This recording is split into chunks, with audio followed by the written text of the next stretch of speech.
శక్తితో వరధారిణీ దదర్శ వివిధాన్ గుల్మాన్ తస్య రక్షపతే గృహే రాక్షసాంశ్చ మహాకాయాన్ నానా ప్రహరణోజ్జతాన్ రక్తాన్ శ్వేతాన్ సితాంశ్చైవ హరీంశ్చాపి మహాజనాన్. అక్కడ ఉన్నటువంటి వాళ్ళు శూలాలు పట్టుకున్నారు. ఎందుకు పట్టుకున్నారు? ఎప్పుడు ఏదో ఇంకోని కొడతారు, వాడు కొడతాడని భయం.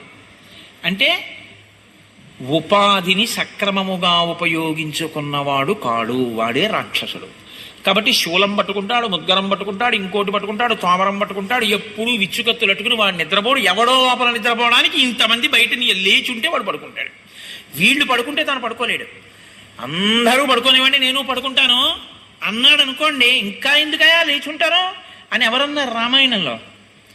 పక్షులు అరుస్తున్నాయి, గోళ్ళకి వెళ్ళిపోతున్నాయి, ఆవులన్నీ కూడా గోశాలలకు వెళ్ళిపోతున్నాయి.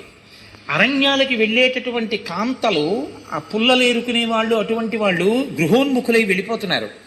ధూమం ఆవరించినట్టు చీకటి ఆవరించేస్తోంది. ఇప్పటికే ఆలస్యం అయిపోయింది, పడుకోండి నేను పడుకుంటాను అని ఎవరన్నారు?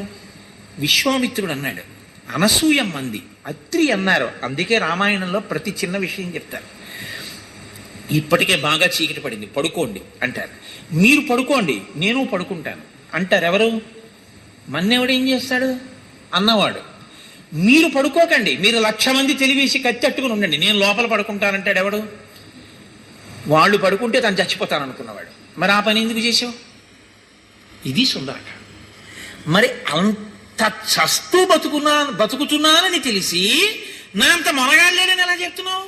నువ్వు నిద్రపోలేవు, వాళ్ళు 1,00,000 మంది బయట కత్తెట్టుకోపోతే నీ బతుక నువ్వు దాని గురించి గొప్పగా చెప్పుకోవడమా? ఎంత అసహ్యకరమైన విషయం. విశ్వామిత్రుడు గొప్పవాడు, వశిష్ఠుడు గొప్పవాడు, అనసూయమ్మ గొప్పది, నువ్వు ఆ గొప్పవాడిని 1,00,000 మంది కత్తెట్టుకుంటే